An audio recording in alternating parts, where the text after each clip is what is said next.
بسم اللہ الرحمن الرحیم ہوا شافی حضرت فاروق اعظم رضی اللہ عنہ جیسا صحت بخش کھانا کھائیں۔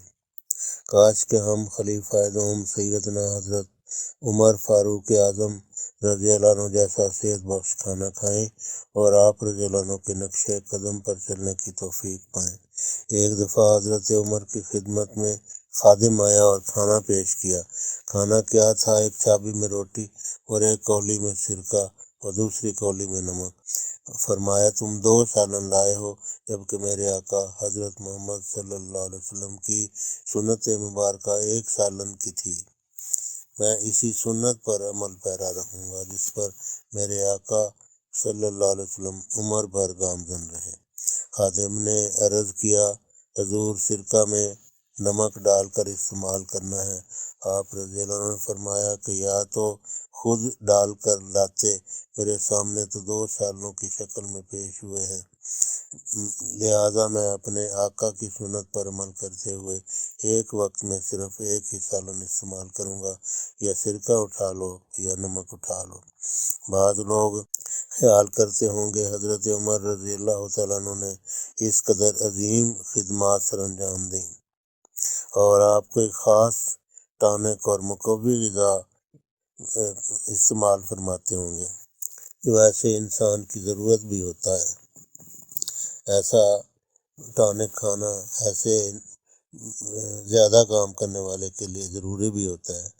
آپ رضی اللہ عنہ کے ان عظیم کارناموں کا مختصر خاکہ کچھ یوں ہے۔ مفتوحہ ممالک و علاقے جن کے سابقہ و موجودہ نام یہ ہیں: عراق، ایران، آذربائیجان، شام، اردن، فلسطین، لبنان، مصر، افغانستان کا حصہ، ترکمانستان، رشیا کا حصہ، شمالی افریقہ کے بعض حصے وغیرہ۔ علمی، مذہبی، معاشرتی شعبہ جات میں آپ رضی اللہ عنہ کی خدمات قابل ذکر ہیں جن کا اس وقت موقع نہیں۔ اب ہم ذرا اپنے کھانوں کو سامنے لائیں تو شرم آتی ہے۔ ببیں تفاوت راہ از کجا است تا بہ کجا۔ ناظرین، کھانا جس قدر سادہ و سنگل ہوگا اس کا عمل ہضم بھی اسی قدر قدرتی و سادہ ہوگا، اور انسان امراض سے بفضل خدا محفوظ و مامون رہے گا۔ آج کا مہذب کہلانے والا انسان غلط و غیر قدرتی غذا و غیر قدرتی دوا و غیر قدرتی طرز زندگی کی وجہ سے بیمار ہے۔ امراض کی افواج اس کے پیچھے لگی ہوئی ہیں اور اسے دبوچنے کی فکر میں ہیں۔ جس قدر نت نئی تحقیقات کر لے، مراکز صحت کا جال پھیلا دیں، امراض کی افواج بڑھتی ہی چلی جائیں گی اور قابو سے بالآخر باہر ہو جائیں گی۔ انہی قرآن آیات پر عمل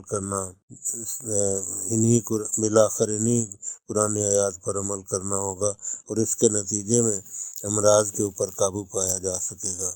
کلوا من الطیبات ما رزقناکم، نیز فرمایا کلوا واشربوا ولا تسرفوا ان اللہ یحب المسرفین۔ جو کچھ ہم نے تمہیں دیا ہے ان کو اصلی حالت میں کھاؤ، یعنی تر و تازہ و سادہ۔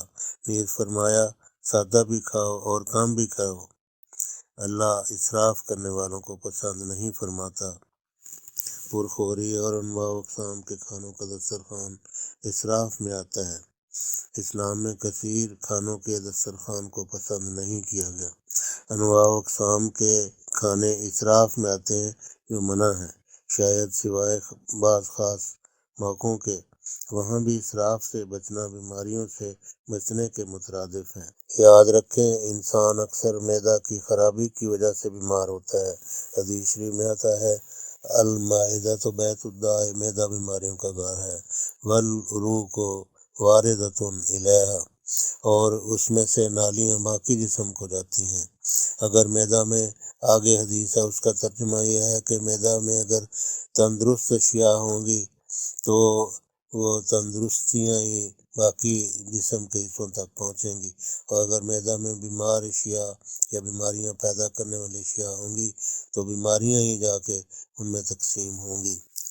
آج اگر ہم ان نصائح پر عمل کر لیں تو امراض سے بچ سکتے ہیں، ورنہ صحت کی پولیس کسی کا لحاظ نہیں کرتی، ایک دن ہماری ضرور گرفت کرے گی اور عدالت صحت ہمیں ضرور سزا دے گی۔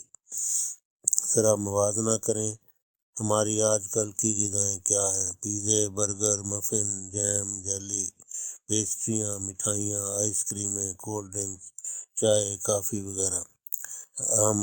قابل فکر بات یہ ہے کہ ہمارے بچے ان غیر قدرتی کھانوں کے اس قدر عادی ہو چکے ہیں کہ وہ بھوکے رہ لیں گے لیکن قدرتی کھانا نہیں کھائیں گے۔ بازاری کھانے کیا ہیں، صحت کا صفایا اور جیب کا بھی صفایا۔ اگر ہماری حکومتیں مزید طبی تحقیقات کرنے کی بجائے صرف ہمارے ریسٹورانٹس کے کچن کو صحیح سمت میں لے آئیں، ان کا قبلہ درست کر دیں تو اللہ کے فضل کے ساتھ بیماریوں کا کلا کما ہو سکتا ہے، لیکن وہ ایسا کبھی نہیں کریں گے کیونکہ شعبہ صحت بجائے خدمت کے تجارت کا رنگ اختیار کر چکا ہے اور یہ سب تجارت پر لگے ہوئے ہیں۔ اسی میں ان کا فائدہ ہے کہ لوگ غلط کھانے کھائیں اور اس کے نتیجے میں بیماریاں پیدا ہوں، اکثر یہی ہے، اور غلط دوائیں استعمال کی جائیں اور اس کے نتیجے میں ایک بیماری کا علاج کرنے جاؤ اور 10 ہمارے ساتھ اور لے کے آؤ اور یہ سلسلہ چلتا ہی رہے۔ آج کل کی ادویات کیا ہیں، antibiotics, anti allergic, antidepressants, painkillers, دافع شوگر وغیرہ وغیرہ، اور طرز زندگی کا آپ خود ہی اندازہ لگائیں کہ طرز زندگی بھی بالکل قدرتی نہیں ہے۔ صرف ایک ماہ سبزیاں، پھل و دیگر قدرتی غذائیں استعمال کر کے دیکھیں اور طرز زندگی و طرز معاشرت بھی قدرتی جو شکل قدرتی ہونی چاہیے اس کو اختیار کریں تو آپ کی زندگی میں، ہماری زندگی میں اللہ کے فضل سے انقلاب آ سکتا ہے۔